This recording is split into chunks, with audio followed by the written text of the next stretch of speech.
Em nome do Pai que me criou, do Filho que me resgatou, do Espírito Santo que me santificou. Divina vontade, reina na minha vontade. Ó minha mãe, eu te amo e tu me amas. Dai-me um gole da vontade divina à minha alma. Me abençoa, mãe, para que todas as minhas ações sejam feitas diante dos vossos olhos maternais. Amém. Suprema Majestade, eu venho em sua vontade divina, em nome de todos, do primeiro ao último homem que existirá na terra, para dar a ti as homenagens que tendes direito, as adorações, os louvores, o amor, as reparações por todos e por cada pecado. Venho, Senhor, na sua divina vontade. Dou-te a minha vontade humana, por meio do Imaculado Coração de Maria, que possui todos os dons e os frutos da divina vontade. Dai-me, Senhor, então a tua divina vontade. Venha, ó divina vontade, nesta ação que eu estou a fazer, e em todas as ações que eu farei durante este dia. Amém, fiat. Vinde, Espírito Santo, vinde por meio da poderosa intercessão do Imaculado Coração de Maria, vossa amadíssima esposa e nossa mãe. Amém. Então, nós estamos retomando a leitura do Evangelho que me foi revelado por Maria Valtarta. Ficamos aí 2 semanas sem fazer postagens e nem leitura deste livro maravilhoso que Jesus nos trouxe, devido a uma forte gripe, né, que eu tive, mas estou retomando aqui junto com Jesus. Então eu peço para você que está nos ouvindo que se inscreva no nosso canal. A gente está com bem poucos inscritos e estamos fazendo um trabalho para Jesus. Este trabalho não é nosso, é de Jesus. Amém? Então, nós estamos no capítulo 29. Nascimento de Jesus. Eficácia salvífica da divina maternidade de Maria. 6 de junho de 1944. Vejo ainda o interior deste pobre refúgio rochoso, onde José e Maria encontraram o abrigo que compartilham com animais. Um pequeno fogo está cochilando junto ao seu guardião. Maria levanta um pouco a cabeça, da enxerga e olha. Vê José com a cabeça inclinada sobre o peito, como se estivesse pensando. E ela também acha que o cansaço deve ter vencido a sua boa vontade em ficar acordado todo o tempo. Maria sorri com um sorriso cheio de bondade e fazendo menos barulho do que pode fazer uma borboleta ao pousar sobre uma rosa, se põe sentada e depois de sentada se põe de joelhos. Reza com um sorriso feliz em seu rosto. Reza de braços abertos, não propriamente cruzados, mas quase com as palmas viradas para o alto e para a frente. Nem parece ficar cansada naquela penosa posição. Depois se prostra com o rosto contra o feno, e em uma oração ainda mais intensa. É uma longa oração. José desperta. Vê que o fogo está quase apagado e a gruta está ficando escura. Joga um punhado de gravetos bem finos e a chama se ergue de novo. Procura depois uns galhos mais grossos, porque o frio deve ser de gelar. É o frio da noite serena de inverno, que entra por todos os lados da gruta. O pobre José, perto da porta, chamamos assim, de porta à abertura sobre a qual está estendido seu manto. Deve estar se enregelando. Ele aproxima as mãos da chama, desata as sandálias, aproxima também os pés. Procura aquecer-se, e quando o fogo já está bem vivo, sua luz firme vira as costas. Mas agora não vê nada, nem mesmo a brancura do véu de Maria, que antes formava uma linha clara sobre o feno escuro. Põe-se de pé e lentamente vai se aproximando da enxerga. Não estás dormindo, Maria? Ele pergunta. Faz a mesma pergunta 3 vezes, até que Maria estremece e lhe responde: Estou rezando. Não estás precisando de nada? Não, José. Procura dormir um pouco, ou pelo menos descansar. Vou procurar, mas rezar não me cansa. Até logo, Maria. Até logo, José. Maria volta à sua posição. José, para não cair de novo no sono, põe-se de joelhos perto do fogo e reza. Reza apertando as mãos sobre o rosto. Tira-as cada vez que precisa alimentar o fogo, voltando à sua fervorosa oração. Com exceção do barulho da lenha, que crepita no fogo, e o burrinho que de vez em quando bate um casco no chão, não se ouve mais nada. Um pouco de luar está entrando por uma fenda do teto, e parece a lâmina de alguma prata imaterial que vai se aproximando de Maria. A lâmina vai se alongando, à medida que a lua vai ficando mais alta no céu e finalmente a alcança. Agora já está sobre a cabeça da orante, ornando-a com uma auréola de luz. Maria levanta a cabeça, como se estivesse sido chamada por uma voz do céu, e se põe de novo de joelhos. Oh, como é belo aqui!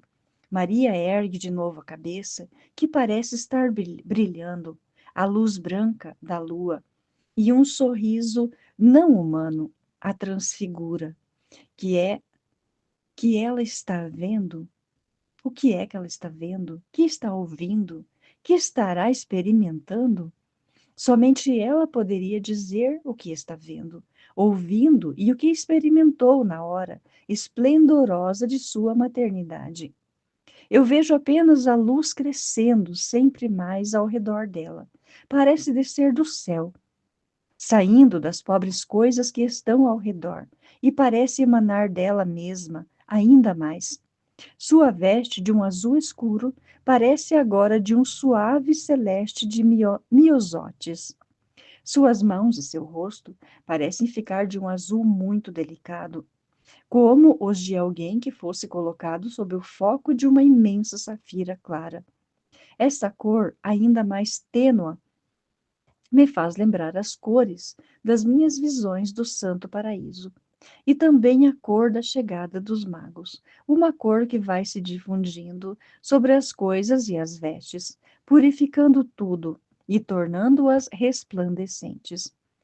A luz que se desprende sempre mais do corpo de Maria absorve a luz da lua, e parece que ela atraía a si toda a luz do sol. Agora, ela é a depositária da luz. É ela que deve dar esta luz ao mundo. E esta luz beatífica, incontrolável, imensurável, eterna e divina, está para ser dada e se anuncia como uma luz de aurora crescendo, um coro de átomos aumentando, a maré subindo, a nuvem do incenso espalhando-se para descer depois como uma enchente e estender-se como um véu. O teto cheio de fendas, cheios de teias de aranha, entulhos, que em cima se estendem para frente, estão em equilíbrio por um milagre da estática. Esse teto, que antes era tão enegrecido, enfumaçado e repelente, está parecendo agora um teto de uma sala real. Cada uma das grandes pedras é um bloco de prata. Cada fenda é um lampejar de opalas. Cada teia de aranha é um baldaquim precioso, confeccionado com prata e diamantes. Uma lagartixa grande e verde, que está dormindo em letargia entre duas pedras, parece um colar de esmeraldas esquecido por alguma rainha. Um cacho de morcegos, também em letargia, parece um precioso lampedário de ônix. O feno, que está na manjedoura de cima, já não é mais uma erva. São fios e mais fios de prata pura, que tremulam no ar com a graça de uma cabeleira solta. A manjedoura de baixo está com a sua madeira de cor escura transformada em bloco de prata brunida. As paredes estão cobertas de um brocado no qual a alvura da seda desaparece sob o bordado opalino do relevo e do solo. O que é o solo agora? É um cristal que possui luz branca, acesa em si mesmo. As saliências são como rosas de luz projetadas em homenagem ao solo, e os próprios buracos são vasos preciosos de onde devem emanar aromas e perfumes. A luz vai se tornando cada vez mais forte. Ela fica insuportável para a vista. A Virgem desaparece nela, como se estivesse sendo absorvida por um véu incandescente. E dele surge a mãe. Sim, quando a luz volta a ser suportável aos meus olhos, vejo Maria com o filho recém-nascido nos braços. Um pequenino, todo róseo e gorducho, que agita os braços e esperneia. Tem as mãozinhas do tamanho de botões de rosa e seus pezinhos caberiam na corola de uma rosa. Ele solta vagidos com a sua vozinha trêmula, como de um cordeirinho que acaba de nascer, abrindo a boquinha que mais parece um moranguinho selvagem e mostrando a linguinha que bate repetidamente contra o véu palatino. Move a cabecinha loira, que me parece quase sem cabelos. Essa cabecinha redonda que a mamãe sustenta na palma da sua mão, enquanto olha o menino e o adora, chorando e rindo ao mesmo tempo, e se inclina para beijá-lo, não em sua cabecinha, mas em seu peito, onde está batendo seu coraçãozinho, batendo por nós. É nesse coração em que um dia haverá uma ferida, e Maria, com antecipação, já medica tal ferida com o seu beijo imaculado de mãe. O boi, despertado pela claridade, levanta-se, fazendo um grande barulho com seus cascos, e muge, enquanto o burrinho vira a cabeça e urra. É a luz que os desperta. Mas eu gosto de pensar que eles quiseram saudar o seu Criador por si mesmos, mas também por todos os animais. Também José, que quase extasiado, estava rezando de um modo tão recolhido que nem notou o que estava acontecendo ao redor. Volta a si da oração, vendo filtrar-se aquela estranha luz entre os dedos das mãos que estão unidos sobre o rosto. Tira então as mãos do rosto, levanta a cabeça e se vira para trás. O boi, que agora se pôs de pé, está escondendo Maria. Mas ela diz: José, vem cá.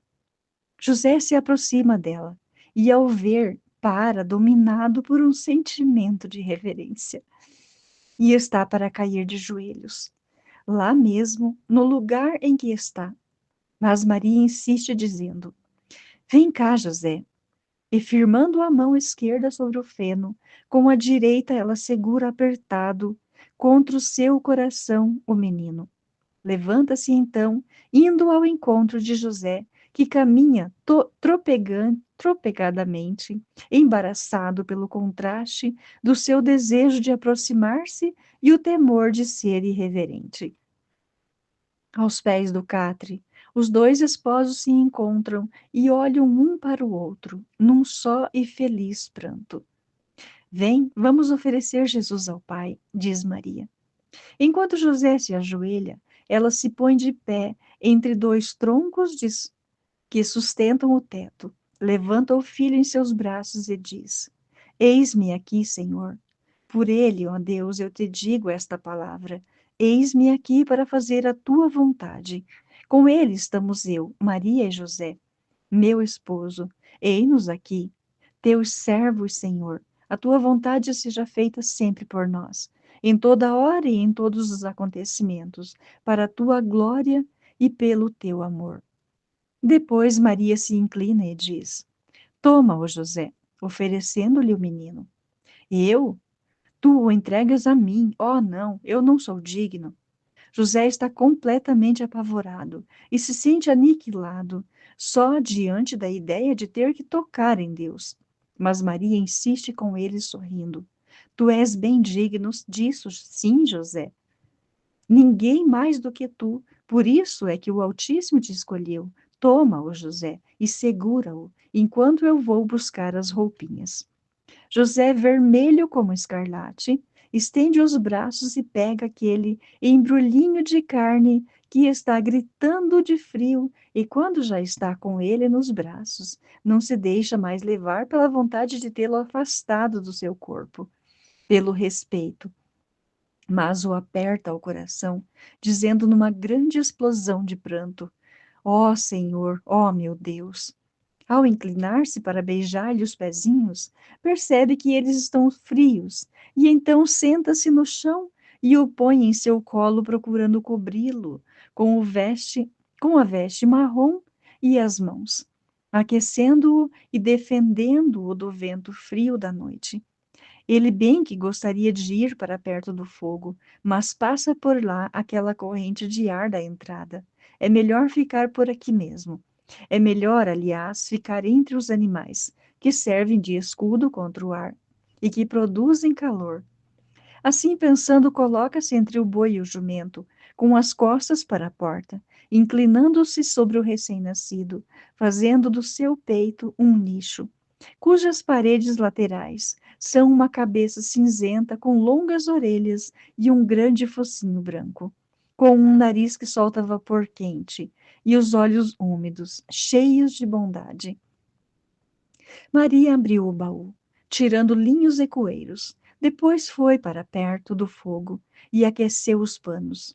Vai então a José, envolvendo o menino naqueles tecidos mornos e no seu véu para proteger-lhe a cabecinha. Onde vamos colocá-lo agora? Ela pergunta. José está olhando ao redor pensativo. Espera, diz ele. Vamos afastar um pouco os animais e o feno deles. Depois jogamos para baixo aquele feno que está no alto, colocando-o aqui dentro. A madeira da beirada protegerá o menino do ar frio. O feno lhe servirá de travesseiro, e o boi, com o seu hálito, o aquecerá um pouco. Para isso, é melhor o boi. Ele é mais paciente e sossegado. José põe mãos à obra, enquanto Maria nina o seu menino, apertando-o ao coração, conservando sua face sobre a cabecinha para dar-lhe mais algum calor. José atiça o fogo, sem economizar mais a lenha, para conseguir uma boa chama, esquentar o feno, e à medida que o feno se enxuga, ele o coloca no peito, para que não se esfrie. Depois, quando já apanhou o bastante para fazer um colchãozinho para o menino, vai até a manjedoura e o põe, de modo a tomar a forma de um pequeno berço. Está pronto, diz ele. Agora precisaríamos de uma coberta para cobrir o menino, pois o frio está forte. Toma o meu manto, diz Maria. Mas tu ficarás com frio. Oh, não, não faz mal. O cobertor é áspero demais. O manto é macio e quente. Eu não tenho frio algum, mas quero que ele não sofra mais. José pega então o grande manto de lã macia, de cor azul clara, e o coloca dobrado sobre o feno, com uma beirada que fica pendurada para fora da manjedoura. Assim o primeiro leito do Salvador ficou pronto, e a mãe o leva com passos cheios de graça e doçura, a fim de colocá-lo na manjedoura, cobrindo-o com a beirada do manto, que ajeita também ao redor da cabecinha descoberta, que começou a afundar-se no feno, e estava protegida apenas pelo leve véu de Maria, contra esta aspereza. Permanece descoberto somente o rostinho do tamanho do punho, e os dois, inclinados sobre a manjedoura, o ficam olhando felizes, enquanto ele dorme, o seu primeiro sono, porque o calor bom dos coeiros e do feno lhe acalmou o choro, e o doce Jesus conciliou o sono. Maria diz: Eu te havia prometido que ele te traria a paz. Está lembrada da paz que havia entre ti nos dias do Natal? De quando me vias com o meu menino? Aquele era o tempo de paz. Aquele era o teu tempo de paz. Agora é o tempo de sofrimento. Mas tu o sabes, é no sofrimento que se conquista a paz de toda graça para nós e o próximo. Jesus, homem, revelou-se Jesus, Deus. Depois do tremendo sofrimento da paixão, revelou-se como a paz. Paz no céu, do qual ele tinha vindo, derramada sobre aqueles que o mundo o amam. Mas, nas horas da paixão, ele, a paz do mundo, foi privado dela. Não teria sofrido se tivesse tido a paz, mas devia sofrer de modo completo. Eu, Maria, redimi a mulher com a minha maternidade divina, mas isso não foi mais que o início da redenção da mulher, negando-me a quaisquer esponsais pelo voto de virgindade. Eu tinha rejeitado todo o prazer de concupiscência e merecido a graça de Deus. Isso, porém, ainda não bastava, porque o pecado de Eva era uma árvore de 4 ramos: soberba, avareza, gula e luxúria. Todos os 4 deviam ser cortados, a fim de esterilizar a árvore desde as raízes. Humilhando-me profundamente, eu venci a soberba. Humilhei-me diante de todos. Não estou falando da minha humildade para com Deus. Esta é devida ao Altíssimo por toda a criatura. O Verbo de Deus a teve. Eu, uma mulher, a devia ter. Mas terás já refletido por quantas humilhações da parte dos homens eu tive que passar, sem me defender de modo nenhum? Até José, que era justo, me havia acusado em seu coração. Os outros, que não eram justos, tinham pecado por murmuração a respeito do meu estado, e o barulho dessas palavras veio como uma onda amarga, quebrar-se contra a minha natureza humana. Foram estas as primeiras das infinitas humilhações que a minha vida, como mãe de Jesus e do gênero humano, me fizeram sofrer. Humilhações de pobreza, humilhações de uma fugitiva, humilhações pelas censuras dos parentes e amigos que, não sabendo a verdade, julgavam fraco o meu modo de ser mãe para com o meu Jesus, quando ele se tornou jovem. Humilhações durante os 3 anos do seu ministério, humilhações cruéis na hora do Calvário. Humilhações até em ter que reconhecer que eu não tinha com que comprar o lugar e os aromas para a sepultura do meu filho. Eu venci a avareza dos progenitores, renunciando antecipadamente ao meu filho. Uma mãe não renuncia nunca ao seu filho, a não ser que seja forçada. Se essa renúncia for solicitada ao seu coração pela pátria, pelo amor de uma esposa, ou até pelo próprio Deus, ela sente o desejo de insurgir-se contra a separação. É natural. O filho cresce em nosso ventre e nunca é completamente cortada a ligação que a sua pessoa tem com a nossa. Mesmo depois de cortado o canal vital, que é o cordão umbilical, sempre fica um elo espiritual que nasce no coração da mãe, mais vivo e sensível do que um elo físico, o qual se introduz no coração do filho, esticando até a dor. Se o amor de Deus, de uma criatura da pátria, afasta o filho da própria mãe, este elo se despedaça, dilacerando o coração, se a morte arrebata o filho de sua mãe. Eu renunciei ao meu filho desde o momento em que o tive. Dei-o a Deus, dei-o a vós. Eu me despojei do fruto do meu ventre para reparar o furto cometido por Eva, do fruto de Deus. Eu venci a gula, tanto de saber como de gozar, aceitando também unicamente o que Deus queria que eu soubesse, sem perguntar a mim mesma, nem a ele, nada mais, além do que me foi dito. Acreditei sem investigar. Venci a gula do gozar, porque neguei a mim mesma todo o sabor de sensualidade. Pus minha carne debaixo dos meus pés. Confinei a carne, instrumento de Satanás, colocando Satanás debaixo do meu calcanhar, a fim de fazer da carne um degrau para aproximar-me do céu. O céu, ele era a minha meta. Ela era lá que estava Deus. Era lá que estava Deus. Deus, a minha única fome. Fome esta que não é gula, mas sim necessidade abençoada por Ele, o qual quer que a tenhamos. Eu venci a luxúria, que é a gula, convertida em voracidade, porque todo vício não contido conduz a um vício maior. A gula de Eva, além de reprovável em si mesma, a conduziu à luxúria. Não lhe bastou procurar a satisfação sozinha. Quis levar o seu delito até uma refinada intensidade, conhecendo e se fazendo mestra da luxúria para com o companheiro. Eu inverti os termos, e em lugar de descer, sempre subi. Em lugar de fazer descer, eu sempre atraí para o alto. E do meu companheiro, um homem honesto, fiz um anjo. Agora eu possuía Deus, e com ele as suas riquezas infinitas. Apressei-me a despojar-me delas, dizendo: que seja feita a tua vontade para ele e por ele.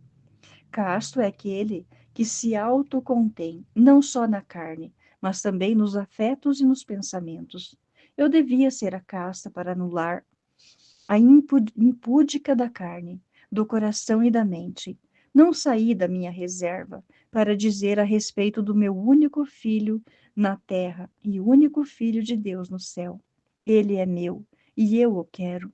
Contudo, isso não bastava para obter para a mulher a paz perdida por Eva, aquela paz que eu vô-lo obtive aos pés da cruz, ao ver morrer aquele que tu viste nascer, ao sentir minhas entranhas sendo arrancadas, ao grito do meu filho que estava morrendo. Fiquei vazia de todo o feminismo, não mais carne, mas anjo. Maria, a Virgem desposada com o Espírito, morreu naquele momento. Ficou a mãe da graça, aquela que do seu tormento gerou e vos deu a graça. O gênero da mulher que eu tinha voltado a consagrar na noite de Natal. Aos pés da cruz, conseguiu se tornar criatura dos céus. Fiz isso por vós, negando-me qualquer satisfação, ainda que santa. Eu fiz de vós, se o desejais, santas de Deus, vós que fostes reduzidas por Eva a fêmeas não superiores às companheiras dos animais. Por vós eu subi, como fiz com José, eu vos levei para o alto. A rocha do Calvário é o meu monte das oliveiras. Foi dali que eu tomei o impulso para levar a alma da mulher aos céus, de novo santificada, junto com a minha carne glorificada por ter trazido o Verbo de Deus e anulado em mim todo vestígio de Eva. Ela foi a última raiz daquela árvore dos 4 ramos venenosos, com a raiz fincada na sensualidade, que arrastou a humanidade à queda e que haverá de morder as vossas entranhas. Até o fim dos séculos, até a última mulher, de lá, de onde agora eu brilho no raio do amor. Eu vos chamo e vos indico o remédio para vós vencerdes a vós mesmas, a graça do meu Senhor e o sangue do meu Filho. E tu, minha porta-voz, repousa a tua alma na luz desta aurora de Jesus, a fim de que tenhas força para as futuras crucificações que não te serão poupadas, porque te queremos aqui, para onde se vem através da dor, e para tão mais alto se vem, quanto mais se suporta o sofrimento, assim de obter a graça para o mundo. Vai em paz, estou contigo.